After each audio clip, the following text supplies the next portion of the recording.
Hey everybody, it's Leroy from Leroy Gaming, and today I am finally bringing you my Diablo 4 Necromancer Blood Surge Summoner build. Now, right off the bat, I apologize for my voice, guys. So my voice is pretty gone and dead, but I didn't want to wait any longer to bring out this video as it's already pretty late. Now, this build, I want to do a little disclaimer here. Season 2 of Diablo 4, Season of Blood, has really made the game quite a bit easier. It has made a lot more builds viable. With that being said, if you're looking for the most overpowered build out there, I recommend you can go Hoda Barbarian, you can go Lightning Wizard, or of course you can do the Bug Twisting Blade Rogue. With that being said, the Necro has some great builds. I tried some other builds out, but I realized, you know what? What better season than the Season of Blood, the Season of Vampires, to do a really good blood theme build.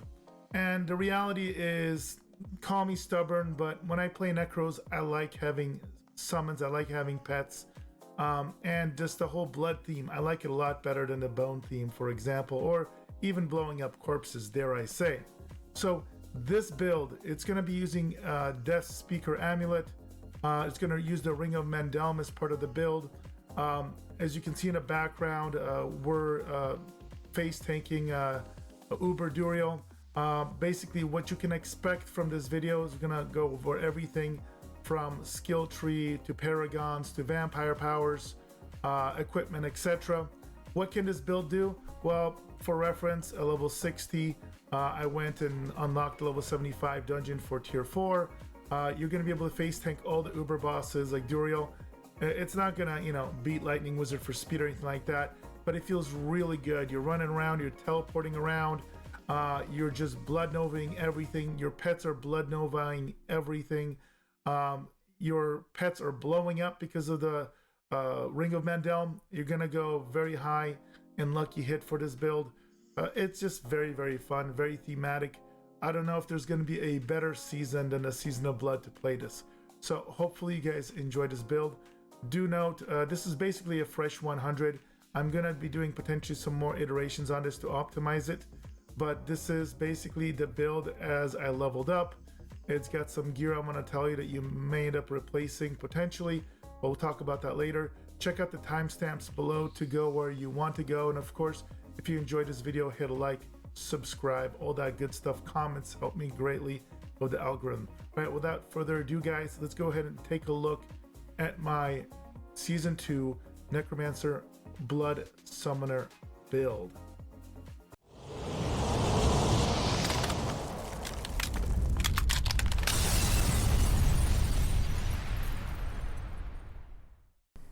Alright guys, we're going to go ahead and start by looking at the skill tree. Starting at the very beginning, we're going to pick up Hemorrhage with 1 point enhanced Hemorrhage just for early leveling. You're not going to be using this on your skill bar at all, though, as you level up. Blood Surge, we're going to max this out and get Enhanced Blood Surge as well as Paranormal Blood Surge. Then we're going to go ahead and make sure you get 3 points in Hued Flesh. This is big for creating corpses. Even though we're not blowing up corpses, we're going to be using them for summoning and healing our minions, and more importantly, healing ourselves as well because of the vampire powers. Then we're going to go ahead and get 3 points of the Grim Harvest, generating some extra essence when we're low, and then Skeletal Warrior Mastery, life and damage for those. Then moving on, we're going to get Death's Embrace for some defense. We are going to get Decrepify 1 point, and then Enhance Decrepify, also Abhorrent Decrepify. We're going to be really big on lucky hit chance on this build, so being able to reduce cooldowns, especially before you get the unique boots we're going to be getting. This is going to be really, really big. In theory, you might not need this nearly as much later on once you get the unique boots, but initially it's going to be very important. Skeletal Mage Mastery 3 out of 3. I am getting Corpse Tendrils, Enhanced Corpse Tendrils, and Plague Corpse Tendrils, mainly to group everything up. Vulnerable got nerfed pretty big in this Season 2, but it's still a decent little boost of damage, but really just to group things up so you can more easily AoE blow everything up. We're going to go 3 out of 3 on Gruesome Mending, 1 out of 3 on Transfusion, 3 out of 3 on Tides of Blood, 3 out of 3 on Coalesced Blood, and I get an extra 2 from, I believe, from my neck. And then Drain Vitality, 3 out of 3. These are all critical and important. Then finally, down here, we're going to get Golem Mastery. We are going to try and get some nice DPS out of the Golem, especially helpful when you're leveling up. 1 out of 3 on Bonded Essence, 1 out of 3 on Inspiring Leader, Hellbent Commander, 3 out of 3, and Death's Defense, 3 out of 3.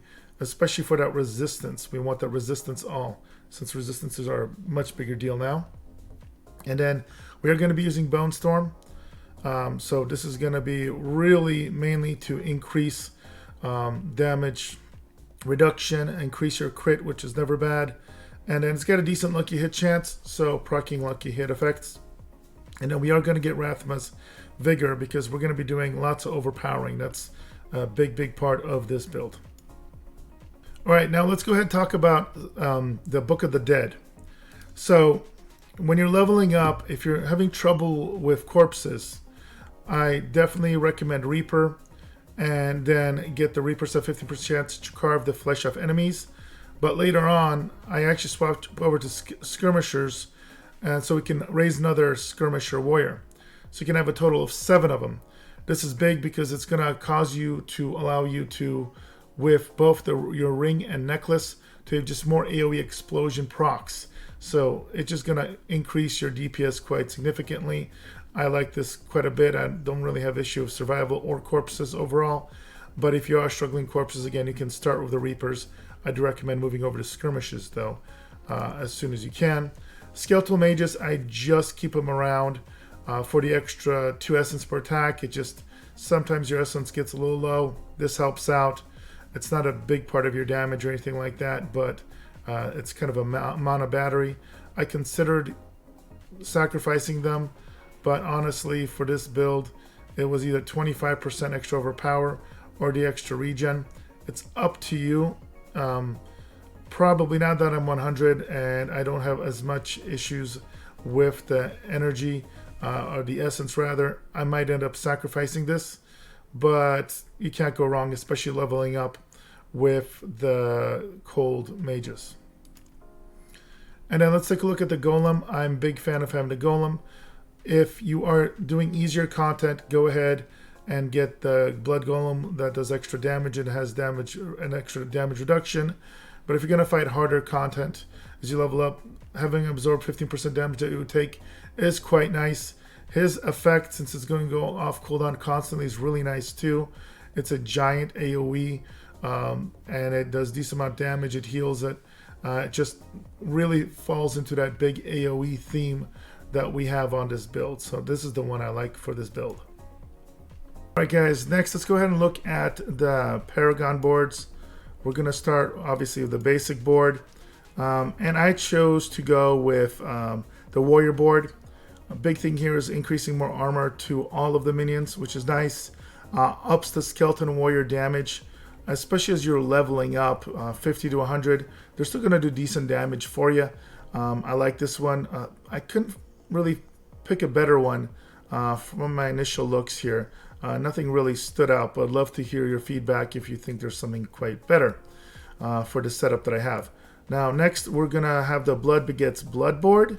And the main reason for this is there's just a ton of overpowered damage here. Lots of nodes. So you can get this nice, fresh, and early. Over here, we're going to go with the Corporeal Glyph. This is absolutely great.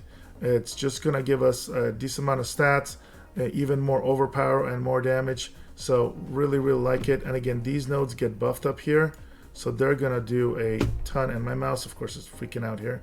But a ton more overpower damage, which I really like on this.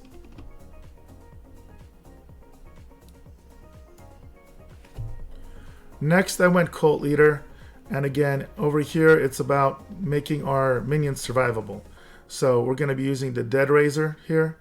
And just buffing out everything that's going to up the defense of our minions. Now, I will point out that I went up here to get the Puppeteer node and Infused Caster, mainly for the minion resist all effects here. I don't really care that much about skeletal damage. I did not go until to get the legendary node to the very end. So this was the very last thing I built out.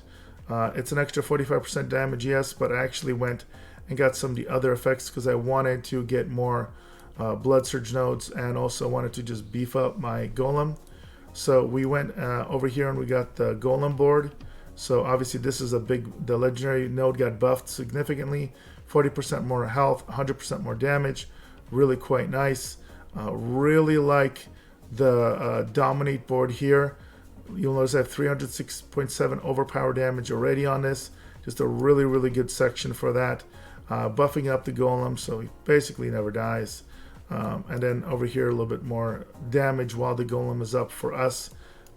As well as here buffing not only the Golem but more resistance all. Again, the minions end up dying to elemental damage quite a bit in this patch if you do not have this, so just picking up any extra options on that. So that's the setup here. So then finally we went here, and I believe this is it's called the Bloodbath. Yeah, so we went up here. We didn't have that many points left, but I really wanted to get this extra overpower and damage while healthy, because you're going to be healthy all the time.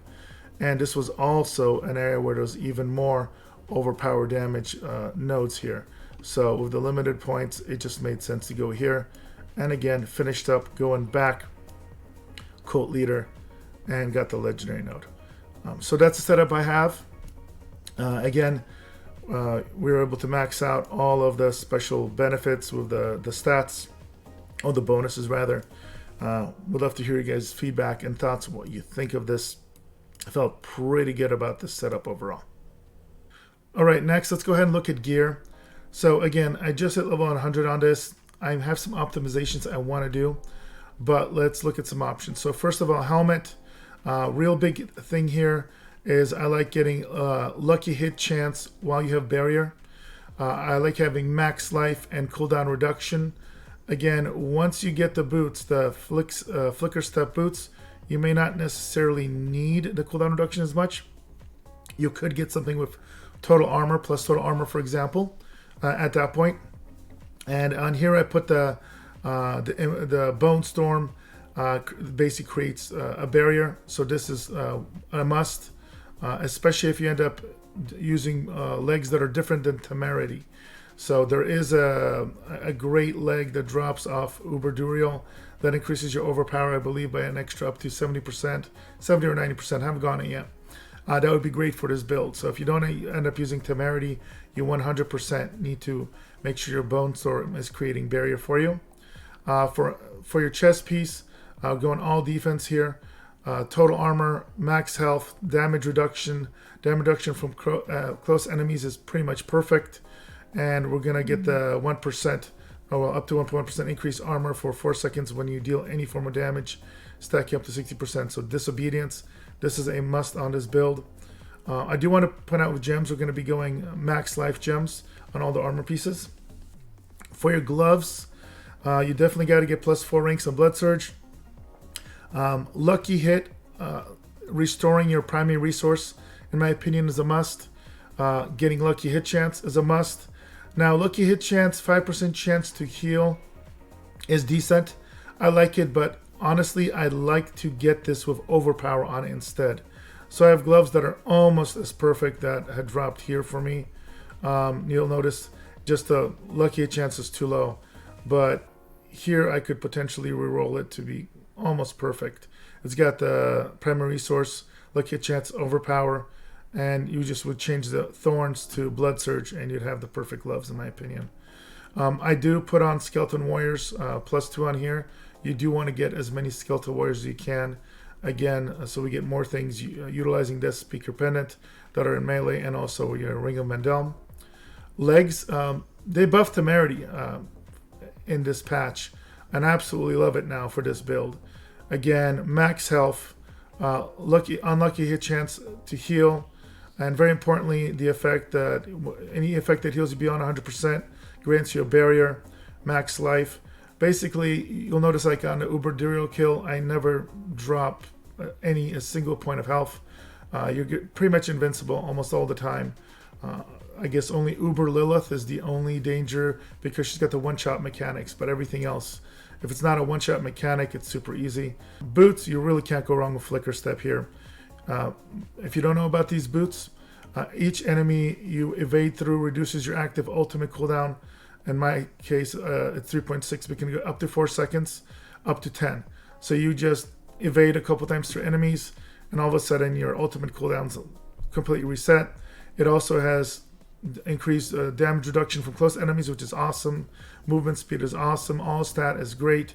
Ultimate skill damage is decent. I mean, we're not doing primary damage from Bone Storm. That's not the main reason we use it. But the damage is actually, it's respectable. So you really can't go wrong with those. If you're going to customize your boots, basically what I would go is I'd want to get intelligence, willpower, movement speed, and this one doesn't have it, but resource reduction. So again, we want to pump intelligence as willpower to 2 main stats for increasing skills and overpower. So quite good if you don't have the flicker steps.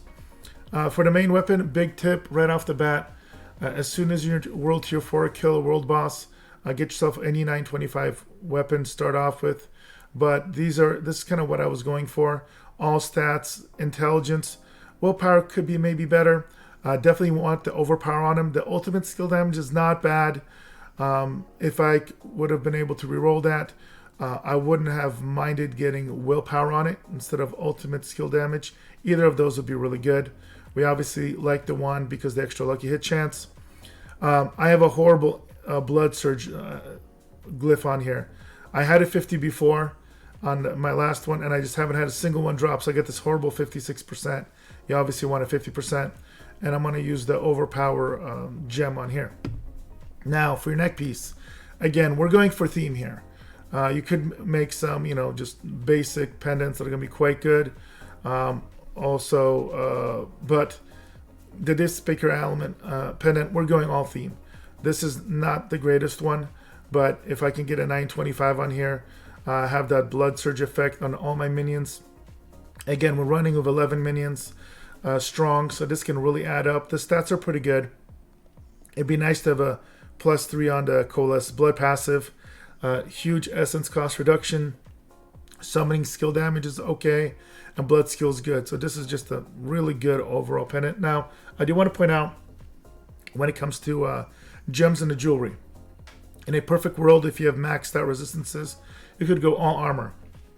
But as you'll notice, I put gems that I have weaknesses here. So for my stats, I have maxed out cold and poison. Poison is really what you need for Uber Duriel. These are decent, but for example, if you were to fight something that's high fire damage, you could put a 30% resist to fire and you'll be pretty good here. Or shadow, for example. For my first unique ring, Ring of Mandel, love this ring. Again, if I wasn't going lucky hit and kind of minion, blood minion build, focus, you could do without this and do a secondary ring similar to the one I'm about to show you, the legendary one. But I really like this one.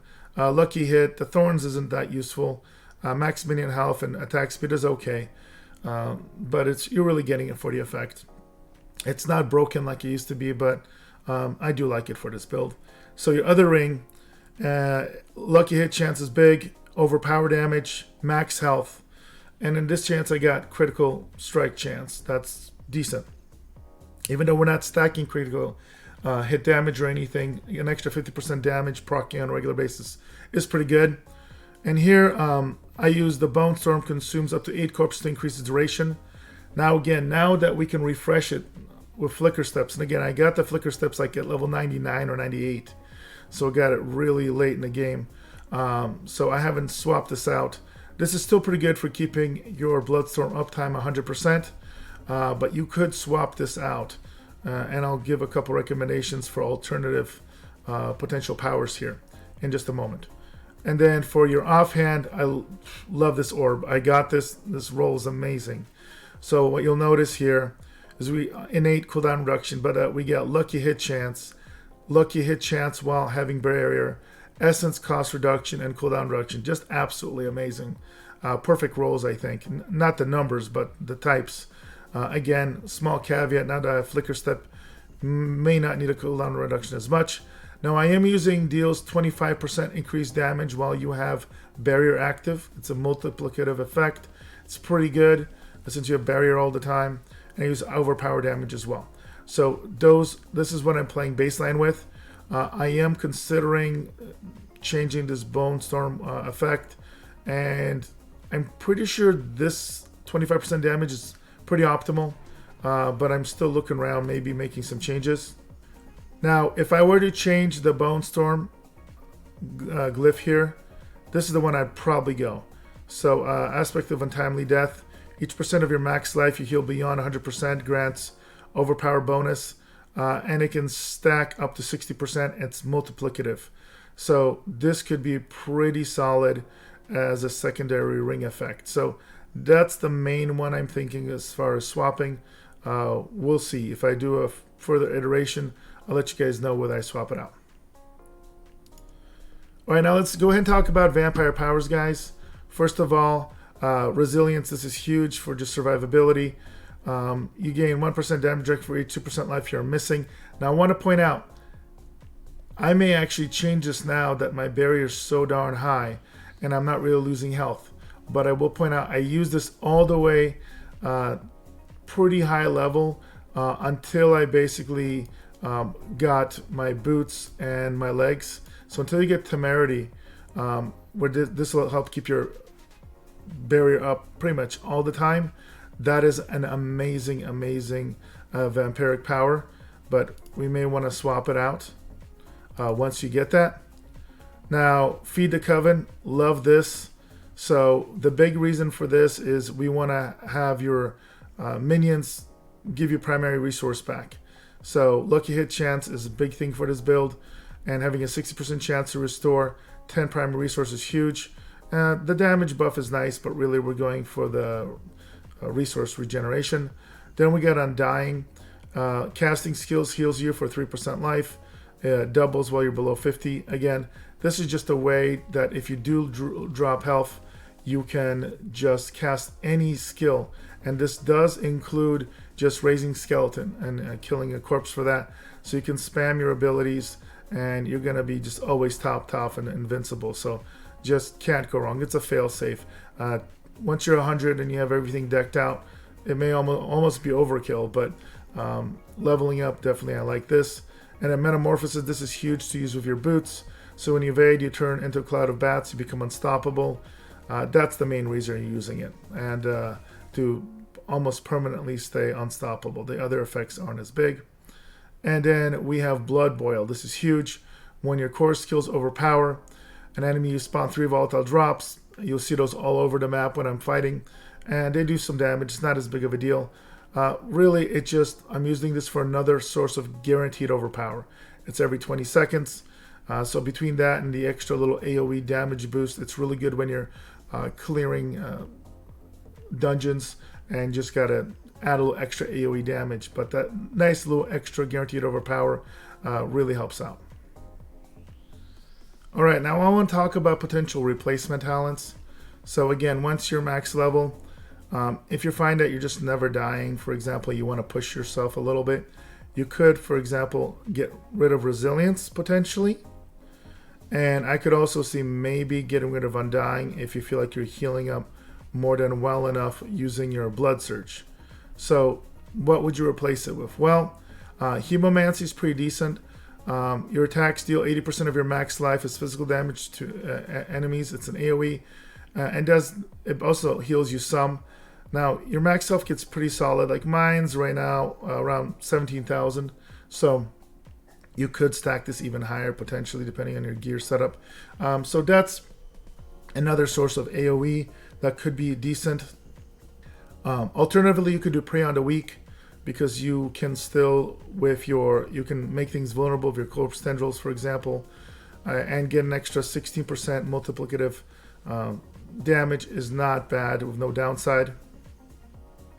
So right now, those are basically the 2 potential alternatives I was thinking of.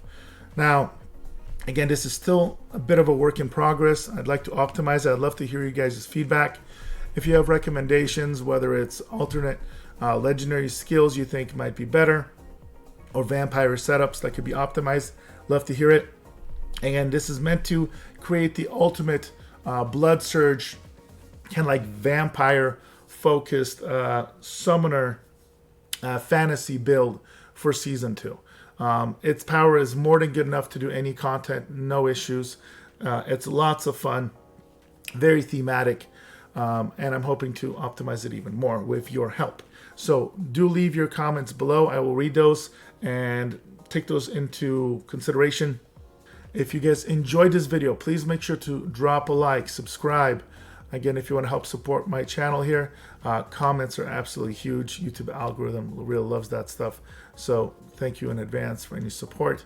As always, guys, thank you so much. And I'm going to see you guys in the next video, and hopefully with my voice back. It's great being back again, guys. See you soon.